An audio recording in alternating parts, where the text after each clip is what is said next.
مسجدونو نومونه نه علم او زګونم نه یادو خو به هر حال جمعات کې به لوډ سپیکر کولاو کړي مولا دلته ولاړ دی امامته دا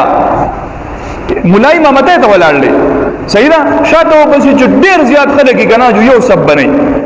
او د جمعات بهر لوډ سپیکر کولاو کړي بهر لوډ سپیکر الګا بھائی اوس په دې بل جمعات کې هم موږ کیږي کنا ستاسو لوډ سپیکر د وجینا هغه جمعات والا خپل موږ نه کوي کستا انتظار وکړي چې ورګه چې داغه د تلاوت وورو او ضرورت څه شو او به دې ضرورت شته چې ته په لوډ سپیکر باندې موږ وکړي چې نه بهر خلک کپکور کې بس څوک جمع کوي خو جمع نه کیږي کپکور کې د دې لوډ سپیکر بس څوک ولاړ دی او جمع کوي نو د زنانو جمع نه کیږي نارینه هم نه کیږي ځکه چې د جمع لپاره یا تاسو چې کله ودرېږي د مانځه تا کنه نو صفونه برابر وای نه ولکه د خلات لري کوي نو چې اوس په کور کې زنانه ولاړه ده په مانځه صفو مجاز مسکو په دې لوډ سپیکر بځي دا موږ نه کیږي د خپل منځونه ځای کولې کچې دې لپاره کې ما ته پته نشته که مثلا دغه یو عذر به کې دي شي چې کې دي شي دا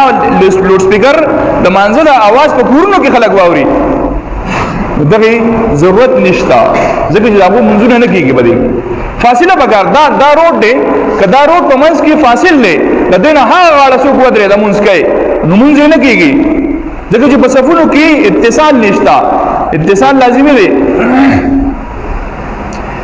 په منځ کې به کسان ودرې کې چې د هغه ځې پوری د خلا پور کې داخلا پور کی الا به منځ کې لوډ سپیکر به کولاو کړي او رو دومره په تیز زمان دی ټیک دا تخول قاری سے به استا आवाज دی د دې مطلب دا نه دی چې ته نور خلکو عبادتونه خراب کې ابو یو مسجد کې ولاړ محمود می کو هغه زمونږ چې کوم امام دا आवाज ګور نه راځو سوچ چې دا خپل جمعه راتلو دا لکه مې دې وی نه کو چې دې ځکه نه دا به نیت وکړو اوس خلکو له تکلیف ولې ورګو یار د جمعې په ورځ باندې یو ورځ داسې داخله ذهني تور تیاری زنانو تیاری جره بیان وورو جو خیر دې کسړې په دې لوډ سپیکر بیان وکي جو خیر دې دلته په درس تناسي سره په درس کې بعد د زیات نه زیات 15 کسان ناس یا 10 کسان ناس او لوډ سپیکر به کولاو کړي ورو ټول خلکو تباوري جما د قران واوري وځي سړې ناس له چر سیګریټ لګولې وي او تا قران شروع کوي چې به قران ومارو دا بیا د بینه نه یاره یو سړی شراب په نشه کې دی او تا دلته قران لګولې چې به زما د قران خامخا او لازمي به اوري دا بیا د بیا یو سړی واشروم کې ناس دی هغه چې خو باګه تقاضا څنګه وکما او تا د قران غریب ګډ وډ کیږي چې خو باګه د قران شروع دی دلته زما څه کیفیت دی یو سړی د دماغ بیمار دی هغه باندې شور بد لګي او تا دلته لوډ سپیکر کولاو کړی چې به ته واوره زما د आवाज دغه چې به کته تکلیف دی خیر دی او زما د आवाज بل لازمي اوري خاص طور پر بیا مثبت فرض کول که مثلا جمعه داسي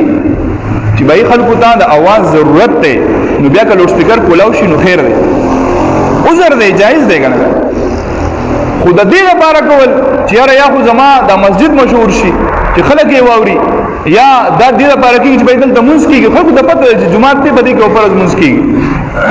نو د الله رضا لپاره د دې مخلوق لا تکلیف نه ورکو دین آسان کو خلکو ته په مینه محبت باندې ته دلته موږ په جمعه کې دنیا خلک وای او یاره مفتی صاحب جناب درس ته په لوډ سپیکر کول ډېر مزه وای کول مې ولې وی خلکو باورې دی کنه مې خلک یو جمعه ته ول نه چې خلک یو دی کنه جمعه ته ول نه راځي په جمعه کې به مچې را ماتيږي په دې باندې څه چل دلته څه چی دته څه تکلیف دی دته پکې نه لګېدلې دته سہولت نشته زی پاک نه دی لیټ نشته او بنشته څه تکلیف دی وتا او صرف دغه مسله چې بھائی زما دین به زما د طبيعتي زو په پوله باندې ناسه مو سیګریټ بس کوم او بیا به قران اورم او به دې قران ما اورم الله رضا پردا قران ما اورم چې ته په نشه کې ته بس قران ما اورم نو کم از کم چاله تکلیف نه دی ورکول پکار زما دا عاجزانه عارض د درخواست مې چې یاره دا کسان ته وایو چې به دا لوډ سپیکر د جمعه ته پوری محدود کا